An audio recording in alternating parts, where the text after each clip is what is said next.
I want to see everybody with their hands up in the air. Come on. Everybody, everybody. Let's go.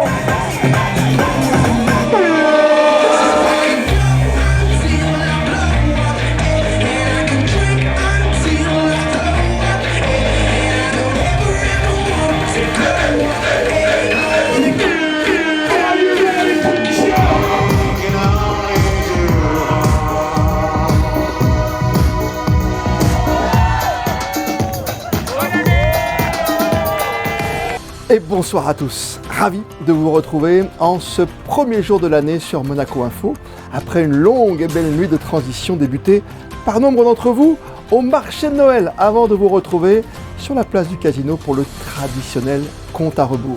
Et puis ravi de vous accompagner ce soir en ce premier jour de l'année. Aussi, au nom de toute l'équipe de Monaco Info, permettez-moi de vous présenter nos meilleurs vœux pour cette année 2024. Santé, paix, amour, prendre soin des siens, de notre planète, tenir toutes ses promesses. Et pour bien débuter l'année, nous sommes d'ailleurs allés vous demander quelles sont, à vous, vos bonnes résolutions affichées dès hier soir peut-être pour 2024. Nous arrêterons sur la force, la signification, la valeur de ce moment de bascule en compagnie du psychanalyste Pascal Neveu. Les bonnes résolutions comme force de persuasion, de motivation, à l'image des basketteurs monégasques qui, à peine quelques heures après avoir savouré leur succès majuscule face à Barcelone en Euroleague et disputé pour certains le toujours très relevé All-Star Game à Paris, eh bien la Roca Team retrouve dès mardi, dès demain, la compétition face au Maccabi Tel Aviv. Nous sommes allés les retrouver en entraînement, c'était ce midi, avant leur grand départ pour ce premier grand rendez-vous 2024. Plus de sport, diminuer sa consommation de cigarettes, changer quelques habitudes, moins s'énerver, atteindre un objectif personnel, familial ou professionnel, ce sont les vœux habituels pensés, prononcés aussi au passage de la nouvelle année. Et vous, pour 2024, quelles sont vos résolutions avouées? Christine Datomel et Olivier Bonello sont allés à votre rencontre. Bonne résolution pour cette nouvelle année, c'est de faire un max de sport et de prendre soin de nous et de nos proches. Moi, ce serait d'arrêter de me ronger les ongles et d'avoir mon bac. Pour moi, sûrement, c'est la nourriture plus saine. Je dirais un peu plus de sport.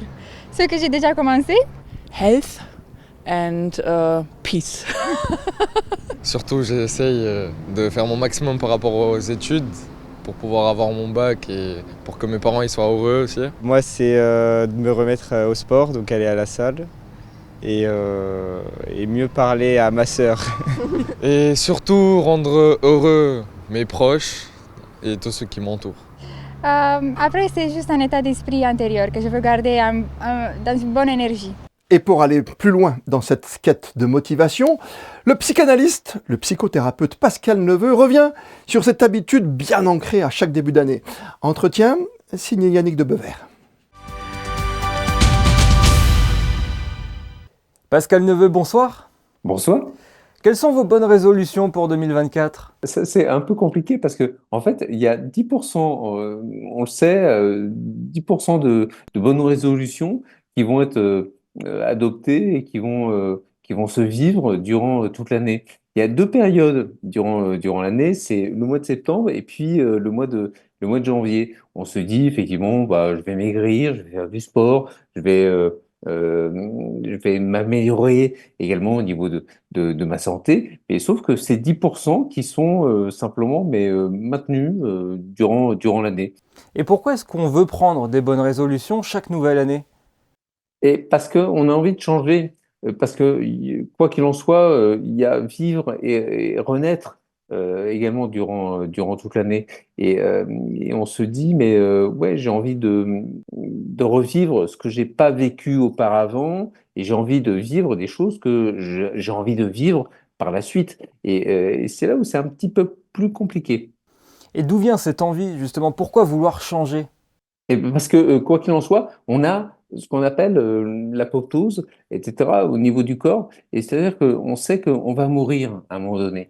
Et on se dit, mais voilà, je veux profiter de ma vie, j'ai envie de vivre ma vie et puis d'en profiter au maximum. Mais sauf que c'est un peu limité. La grande question, c'est se dire, c'est quoi la vie? Comment on questionne ce que nous sommes advenus comment nous pouvons advenir également par la suite et ce que nous devons faire à cet instant présent. Parce que cet instant présent, il est primordial, en tout cas dans ma pensée philosophique et psychologique. Alors vous avez parlé de ce pourcentage, seulement 10% des bonnes résolutions qui sont tenues. D'après mes calculs, ça ferait 90% des bonnes résolutions qui échouent. Pourquoi ça ne fonctionne pas finalement ? Parce que, quoi qu'il en soit, c'est vrai, c'est un peu comme les clubs de gym. Si vous allez à un club de gym et puis vous dites, voilà, je prends un abonnement pendant un an, mais en fait, les trois quarts, en fait, n'y vont que, voilà, 3-4 fois simplement. Et ensuite, moi, ce qui me semble le plus intéressant, et c'est là où votre question est hyper pertinente, c'est se dire, mais simplement, on se fixe simplement des petits objectifs. Qu'est-ce que j'ai envie de vivre maintenant par rapport à mon âge, par rapport à mes objectifs, par rapport à ma famille également, qu'est-ce que j'ai envie de vivre maintenant? Alors vous parlez de nous faire plaisir, mais finalement est-ce que c'est pas contradictoire avec justement ces bonnes résolutions où on veut s'imposer des contraintes ? Est-ce que finalement pour vous, le message que vous essayez de passer, ce serait la meilleure résolution à prendre, ce serait de vivre chaque moment et se faire plaisir ? Se faire plaisir, c'est totalement égoïste. Mais faire plaisir aux autres, en adéquatance avec se faire plaisir en même temps, c'est quelque chose qui est d'une connivence, mais énorme. C'est une rencontre envers l'autre, c'est une rencontre avec l'autre, avec soi-même également.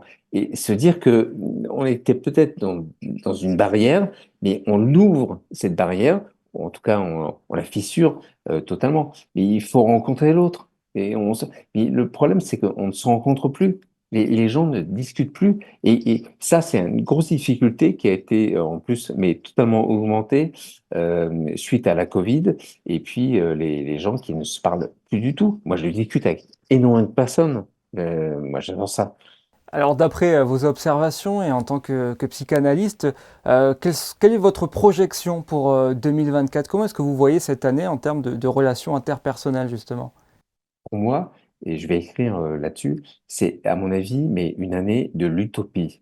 Et ensuite, l'utopia, on peut la définir de différentes façons et on peut la décliner de plein de façons également, mais c'est sincèrement se rapprocher au plus proche de l'être humain, se rapprocher du cœur, se rapprocher justement des gens avec lesquels on n'a pas du tout pensé à un moment donné, mais discuter avec eux, etc. Mais pour moi, l'année 2024, pour moi, c'est l'utopia, c'est vraiment l'utopie. Merci beaucoup Pascal Neveu d'avoir été avec nous sur Monaco Info. Merci à vous. Débuter l'année comme ils l'ont terminé. Voilà une bonne résolution pour les basketteurs de la Roca Team. Superbe vainqueur de Barcelone à Gaston Médecin vendredi dernier et déjà de retour sur les parquets européens avec un double déplacement cette semaine.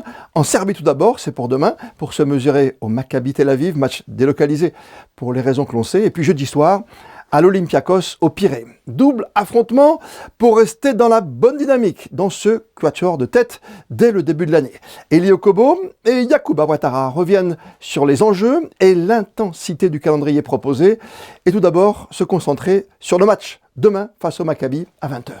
Ça va être un match dur contre une équipe de Maccabi qui a le même record que nous. Ils sont à 17 aussi. Au match aller, on les avait affrontés, mais il leur manquait un joueur majeur, donc on sait que là, ça ne sera pas du tout la même équipe qu'on a pu affronter par le passé. Donc il faudra faire attention et voilà, je pense qu'on a tout ce qu'il faut pour gagner ce match-là, si tout le monde est assez concentré et qu'on fait les efforts qu'il faut. Cette deuxième partie de saison, ça va être très intense, encore plus que la première. Tout le monde se bat pour avoir sa place en haut du tableau. Et voilà, rester concentré, être en bonne santé et gravir les échelons petit à petit en équipe. L'objectif, c'est de finir dans les 4 premiers de la compétition. Donc, on sait que ce ne sera pas mince à faire, mais c'est quelque chose qui est largement à notre portée. La suite des commémorations du centenaire de la naissance du prince Régnier III pour quelques semaines encore. Et avant l'hommage du monde du cirque, Vanessa Dessy revient ce soir sur l'exposition en cours au musée océanographique, Le Prince et la Méditerranée. Suivant les traces de son arrière-grand-père, le prince Albert Ier, éminent navigateur et explorateur, le prince Régnier III a joué un rôle actif dans l'élaboration d'une véritable politique de la mer. Le prince Régnier III, finalement, on se souvient tous de lui comme le prince bâtisseur, mais c'était aussi un prince qui était passionné par la mer et un des premiers chefs d'État européens à s'intéresser à ces questions et à défendre l'océan, et plus particulièrement la mer Méditerranée. Les accords internationaux qu'il a créés dans les années 70, comme Ramoche par exemple, un des premiers accords avec 3 États, un accord de coopération locale, est encore en vigueur et encore très vivant. Même chose pour Pélagos. Et puis le prince Régnier III a aussi été un des premiers à vouloir créer une aire marine protégée. Et elle est toujours visible au Larvoto. Les visiteurs pourront embarquer à bord du bateau Deo Juvante II. Guidés par la voix de la princesse Stéphanie, ils navigueront à travers 4 espaces intimistes, évoquant successivement les différentes facettes du prince Régnier III. Le premier espace correspond à une évocation de son salon et on va trouver dedans des photos de famille, des photos plutôt intimes pour découvrir l'homme. Le prince Régnier III était un navigateur, était aussi un plongeur, un grand plongeur. Donc c'est cet aspect-là de ce prince que nous avons voulu faire découvrir. Dans un deuxième espace, c'est un espace plus onirique, plus immersif, dans lequel on va nager au milieu des cachalots. Enfin, on passe dans l'espace dans lequel nous nous trouvons aujourd'hui, qui vise, dans le bureau du prince Régnier III sur son yacht Deo Juvante, à montrer au travers d'images d'archives son engagement politique et son action politique et internationale pour la mer Méditerranée. Et enfin, le dernier espace correspond évidemment à la passation entre le prince Régnier III et le prince Albert II de Monaco, qui s'inscrivent évidemment dans une dynastie qui, depuis plus d'un siècle, fait aimer, connaître et protéger l'océan. À l'occasion de l'inauguration de cette exposition, une œuvre de Louis Thiner de 1910 a été dévoilée. Ce tableau, resté méconnu jusqu'alors, représente le cap Régnard en Norvège. Il s'agit d'un don du prince Albert II. Restauré, il rejoint ainsi les collections patrimoniales du musée océanographique. La météo pour ces prochaines heures, c'est avec vous, Christine Latomel. Bonsoir Christophe, bonsoir à tous. Mardi sera une journée nuageuse dans l'ensemble, car si quelques éclaircies tenteront une percée dans la matinée, les cumulus seront bien trop nombreux. Ils couvriront le ciel durant tout l'après-midi jusqu'au soir. Les températures, quant à elles, seront comprises entre 8 et 14 degrés. Le soleil se lèvera à 8h02 et se couchera à 17h05. Demain, nous fêterons les Grégoires. Et comme le veut la tradition, on termine ce journal par les instantanés du premier jour de 2024 et cette galerie de portraits tout sourire réalisée par nos photographes de la direction de la communication. Merci de nous être fidèles. Douce et belle année 2024. On se retrouve demain, 19h, pour un tout nouveau journal sur Monaco Info. D'ici là, belle et bonne soirée à toutes et à tous.